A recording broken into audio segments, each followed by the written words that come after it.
live tonight on Third Phase of Moon Radio. We have straight from Mexico City, Mr. Jaime Maussan. Mr. Jaime, how are you today?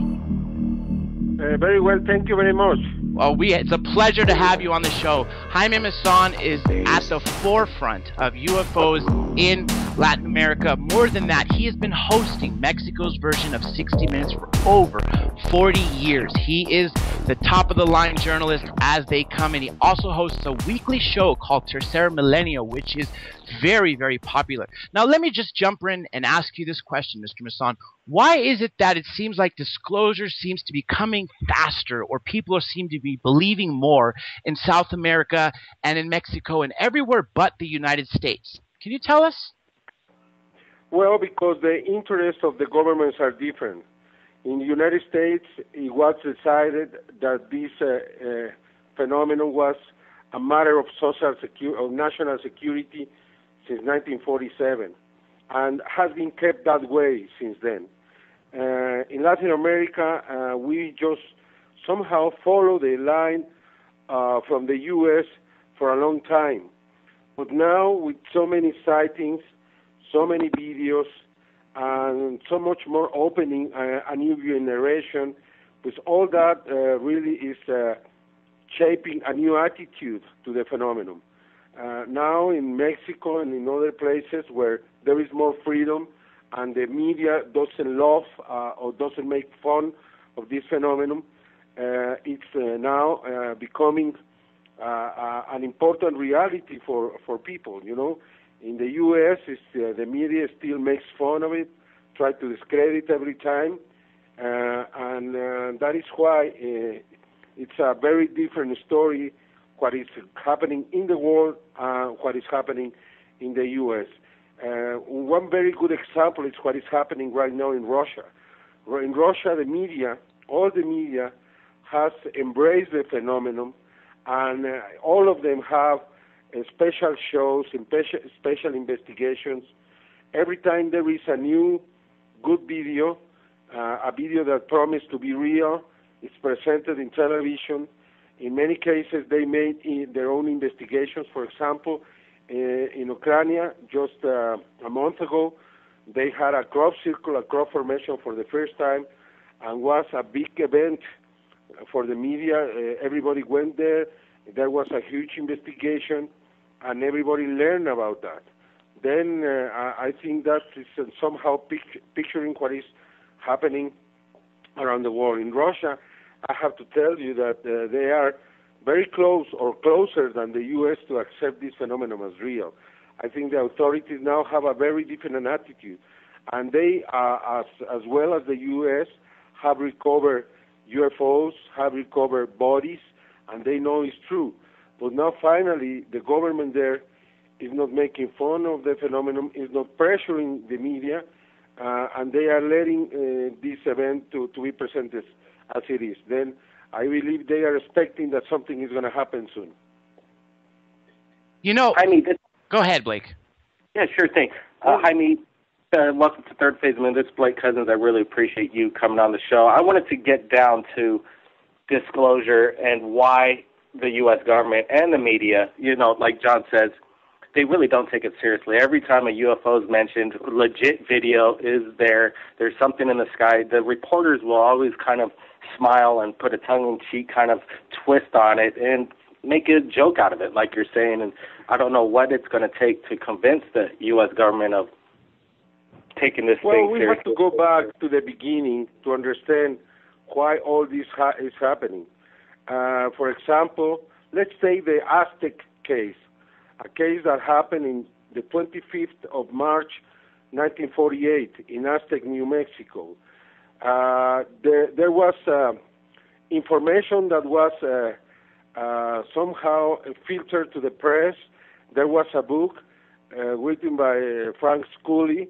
There were people who released all this information, even at least 12 scientists that were working at the Los Alamos nuclear plant. And all this case was taken by the government, and instead of pressuring or threatening people to kill them or disappearing them, as it happened in Roswell, This time, what they did was to discredit, like, for example, Leo Gebauer, a very prominent businessman who was one of the people connected to the scientists and also to Frank Scully, a journalist that presented the news and also wrote a very important book.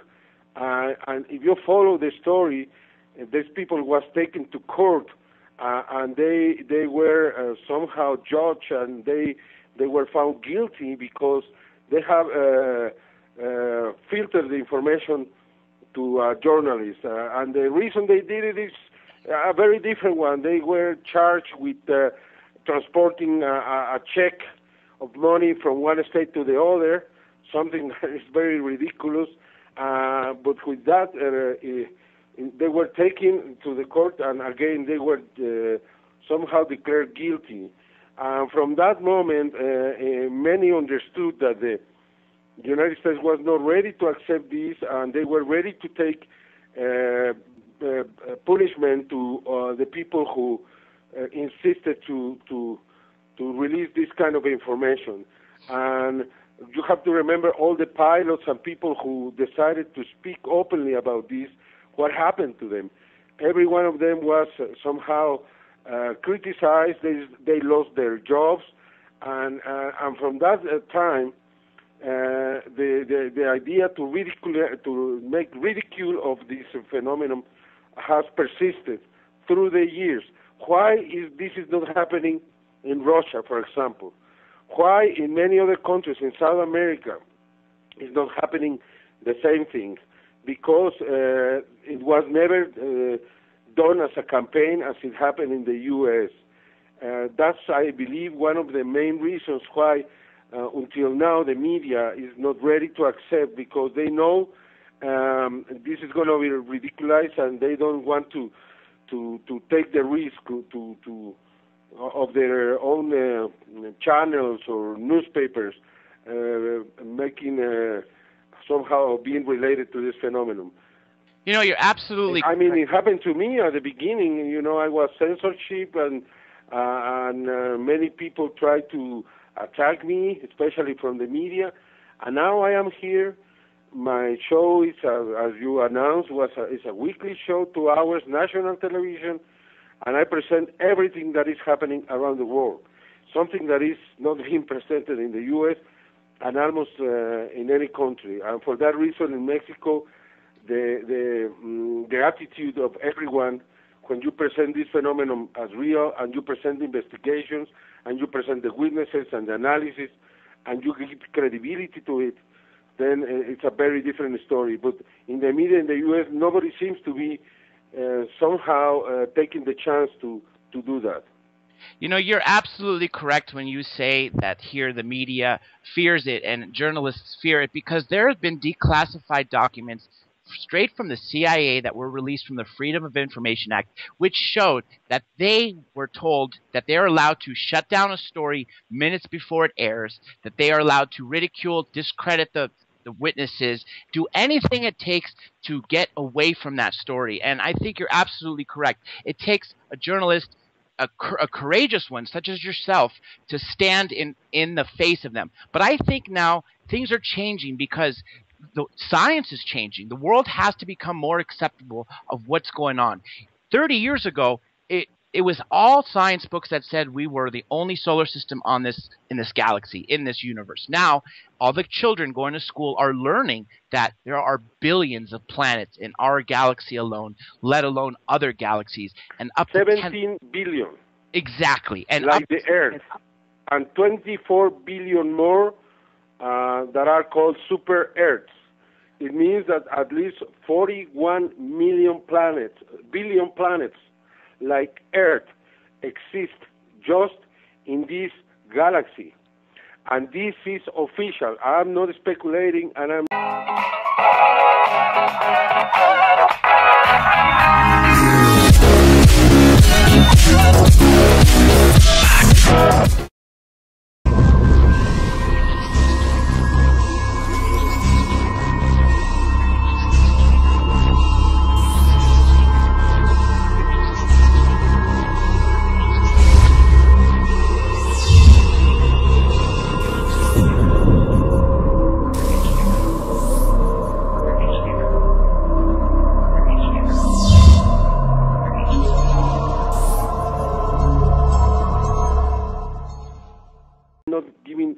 assume. This is a scientific reality. And you have to think about how many of those planets have intelligent life.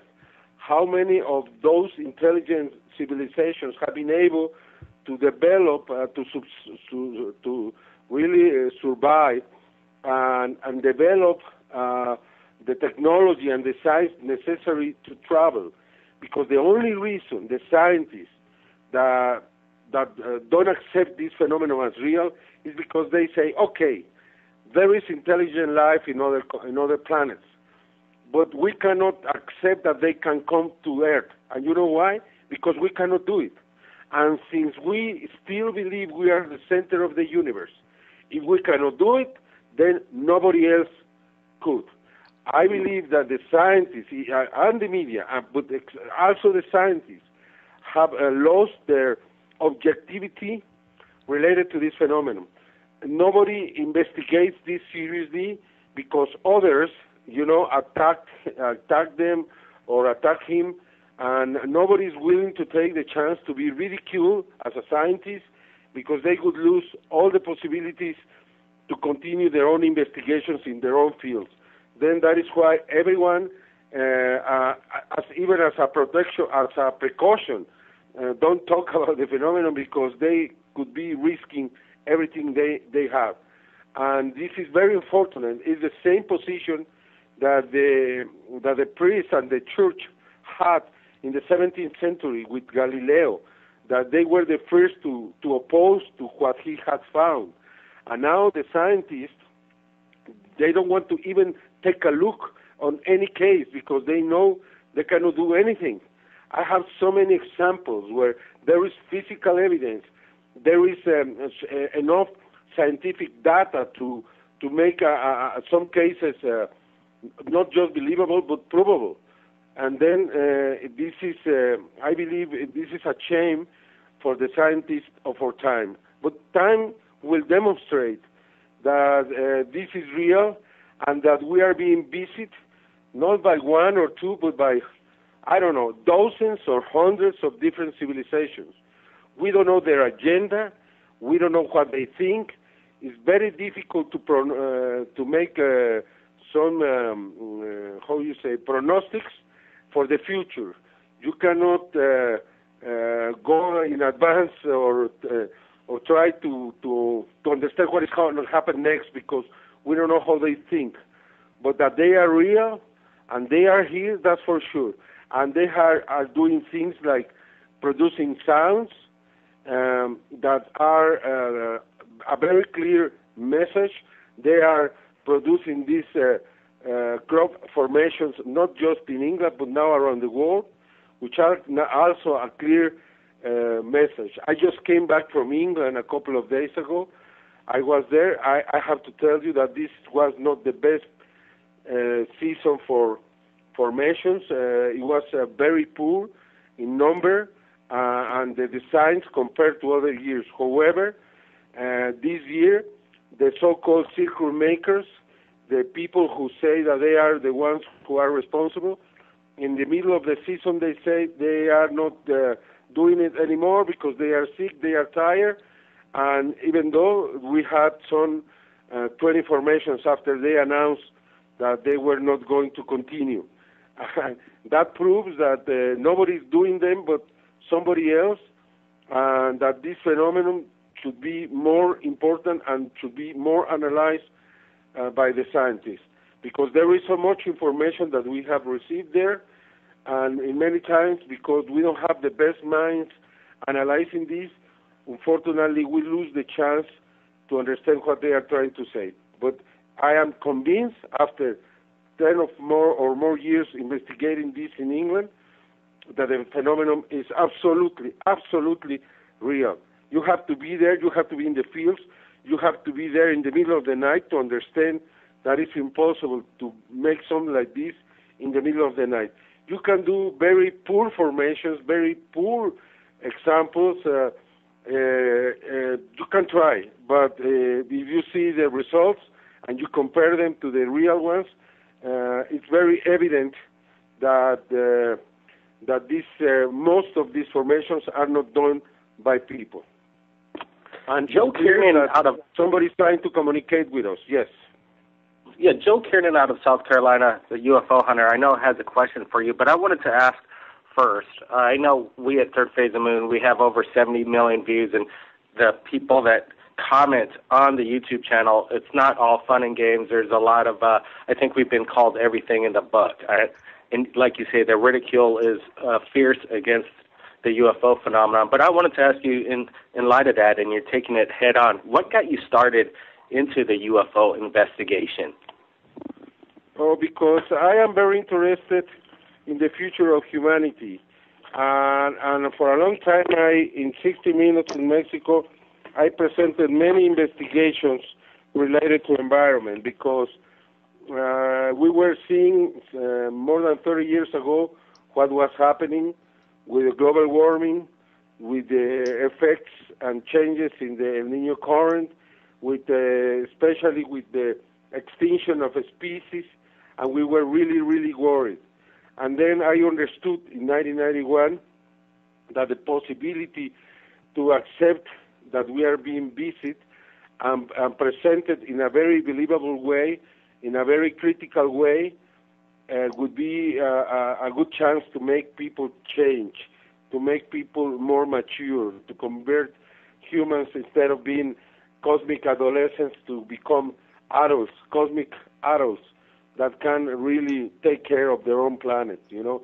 Then when I started this, my proposal was to make this event serious and to try this journalistically. I'm not an ufologist, I am a journalist, and what I do is to investigate every case and present those that I think are real and take my chances. Probably sometimes we could be wrong or something, but you have to have the courage to do it and to expose what you think, not just two sides of every story, but to present what you believe after your investigation. I refuse many cases. There is so much evidence that is never presented on television because we are very careful in that. But when we found a case that is real, that can be supported with the investigation and the evidences are very evident, then we present them in television, and that is why through the years we have been able to win credibility, and that is why I believe we have been able to change in many the idea that we are being visited by other civilizations. Joe, go ahead. Jaime, yes, I wanted to quickly get in before we get to a break in a few minutes here.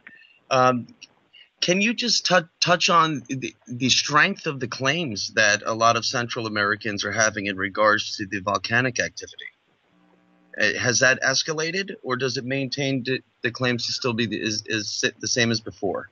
No, in Mexico it's still the same. As a matter of fact, even more. In 1991, when I started this investigation, because I was invited to a television program, a debate, because as journalist in 60 Minutes, I presented the Billy Mayer story. The only time 60 Minutes presented a UFO story. That is why I was invited to this debate. And in those programs, the eclipse just happened on July 11, 1991. And there were some videos obtained from that time that we presented and became very popular around the world. From that moment, I received many calls in those shows telling me that there was so much activity close to the volcano of Popocatépetl. Then, in 1992, a team of 60 Minutes went inside the crater to see what we could find. And we found that the temperature in the lake inside the crater was very high, 50 centigrades. More than 100, 120 Fahrenheit. Then the activity continued. By 1994, it was very intense. We had many videos of strange objects near the volcano that we were able to announce that something was going to happen with the volcano. And this was in October 1994, when we presented in 60 Minutes this announcement. By the end of that year, we had the first eruption. Then we started to connect the activity of the volcano with the activity of the UFOs.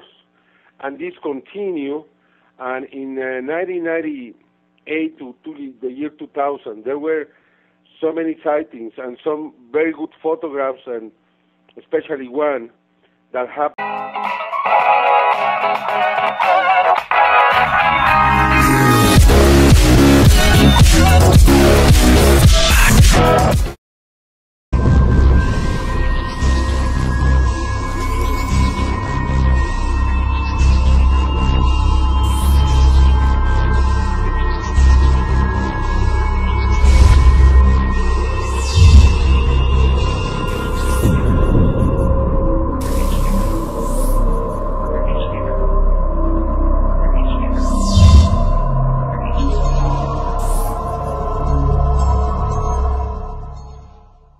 On December 19th, year 2000, where you can clearly see a UFO going in the photograph very fast, going to the crater and turn, because as you can imagine, this picture was taken with a 2-second lap.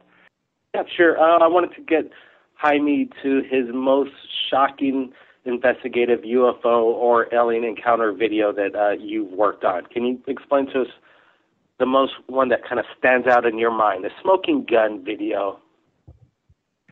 Well, I believe what I was explaining you, there are a few, but let me bring 3 to my memory. The video recorded by the Air Force in Mexico back in 2004, a video that was presented in the newscast of every country around the world. The video that nobody has been able to prove that was something else, like some scientists said that these were natural phenomena, 11 lights following an airplane, surrounding this airplane, making the pilot to turn off the navigation lights to avoid confrontation. I interviewed every one of the people inside that airplane, and they were very much afraid of what happened. And so far, all the explanations that people tried to give to this have been proven wrong. Somebody said that those were oil wells, and I asked, do you remember this show, a very unfortunate show, by the way, when they went to this was by National Geographic last year. They went to the area where this video was taken, because the video was taken 100 miles away from the wells, and they couldn't see even the ocean from the place they were with binoculars. If they couldn't see the ocean, then how can you say they were oil wells? I mean, the people who say that is because they don't have the whole information. That's one of the videos that I really think is a smoking gun. Yes, Jaime, the amazing video that you were just speaking of, one of your most shocking cases, smoking gun video evidence, people claiming, debunking that there's some kind of oil wells in the background. If I know what oil wells look like. These lights are moving; they're not stationary. Quite amazing video. Is there any way that we could know that the navigation lights, and they would be so much afraid of oil wells? I mean, I think it's insulting to them. It's like an insult, because they go around that area almost every day. Debunkers will claim, even if there was a broad daylight sighting 10 feet away, metallic flying saucer hovering, they'd still call it swamp gas, because that's the nature of people that just don't want to have an open mind about these things. But that's I was wanting to tell you. There is an explanation to every video, and they try to discredit without any kind of investigation. I was telling you about one video that was presented by the national news in Mexico, a huge UFO going inside the crater. And then, in May 30th, just a few months ago, another video where you can see a big object going around the crater and then turning to go inside the crater. Then you have these two big evidences presented by the national news.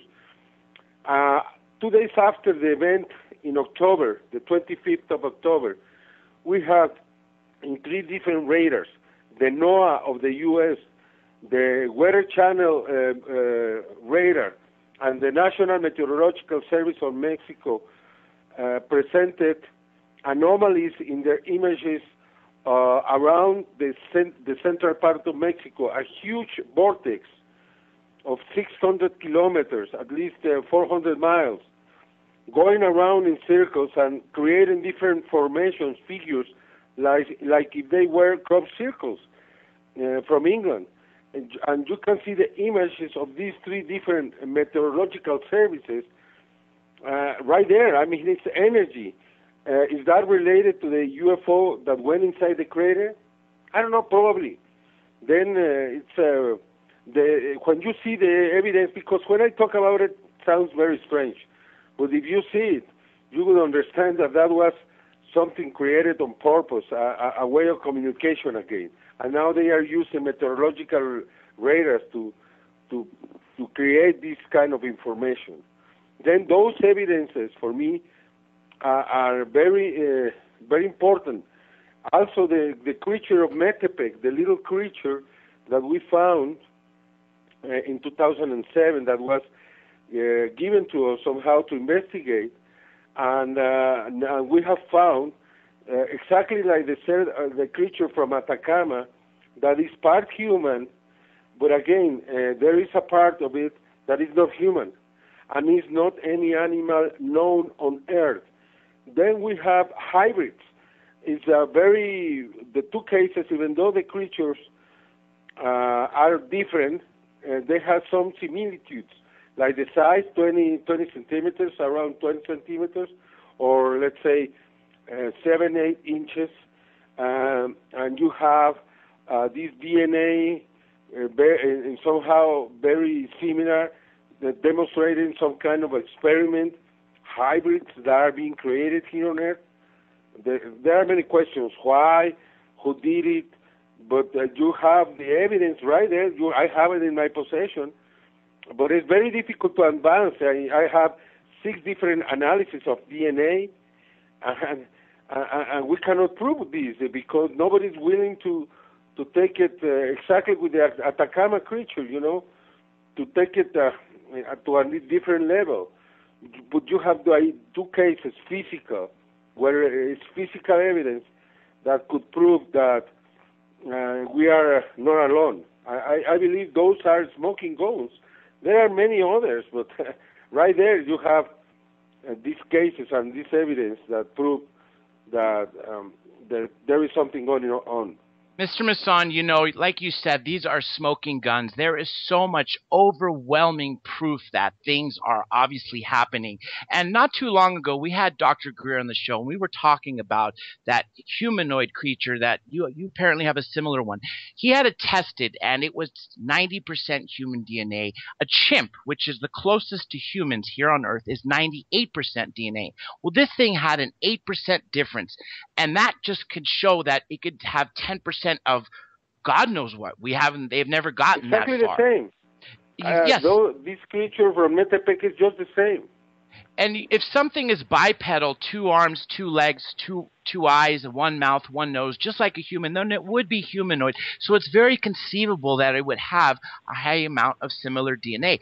Several other researchers also claim that we ourselves are hybrids, so it's very possible that we would have this high level of DNA just like this humanoid creature. Now, can you tell us how you came in possession of this creature and what background of that you found?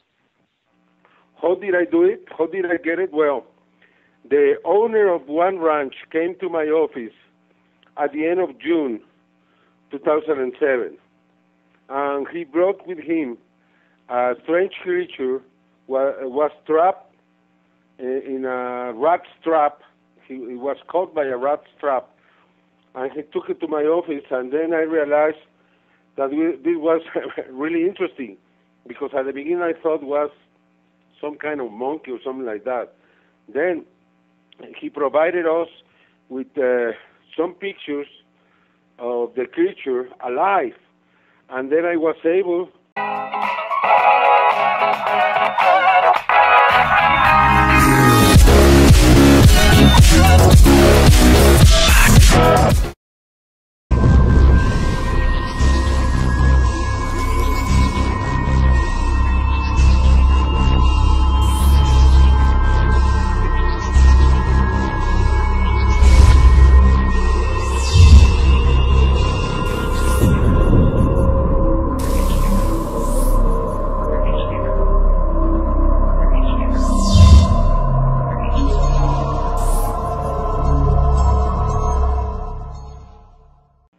to find people who were witness to this creature, and they saw the creature alive. I have at least 4 people that have given me their testimony, saying that this creature was alive when they saw it, and that the pictures that I have like 10 pictures of the creature alive. This is not a monkey. This is not a peel-off monkey.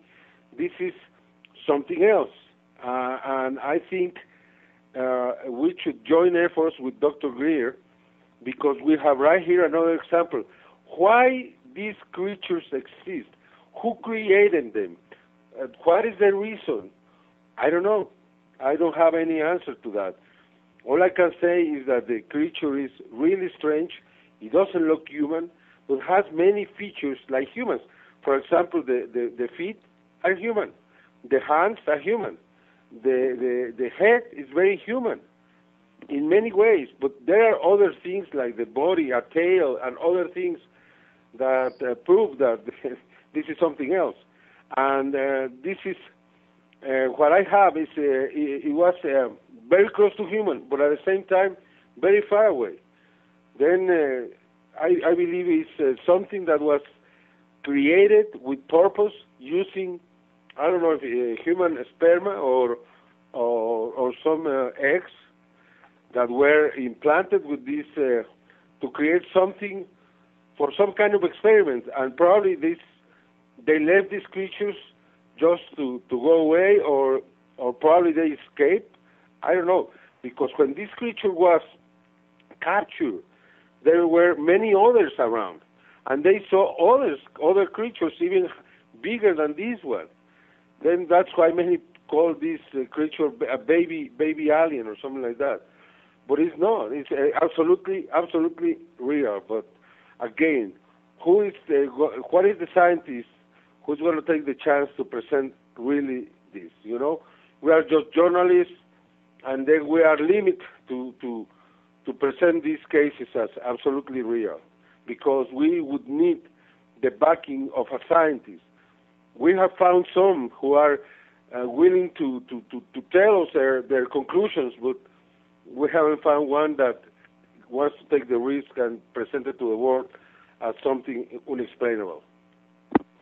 Well, we at Third Phase of the Moon may have some connections with scientists that maybe we could help out, get people together, collaborate, and find out what this creature is. And we'd like to keep in touch.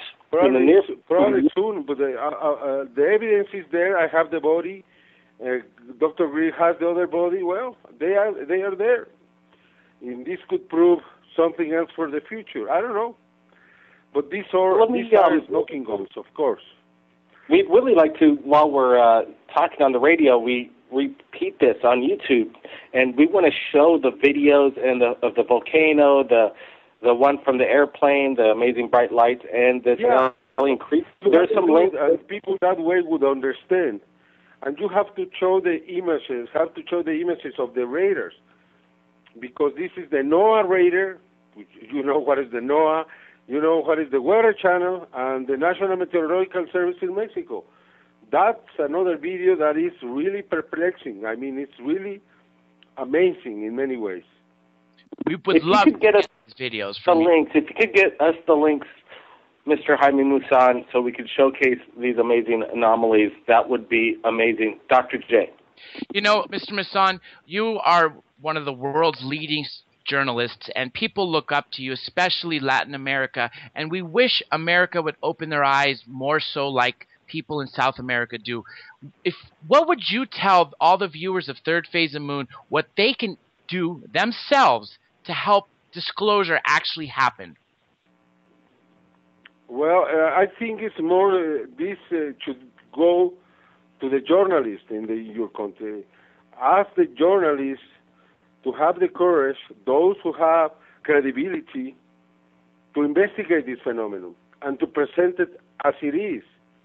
You know, that's what you need, because the people can do some things like you are doing right now in your program.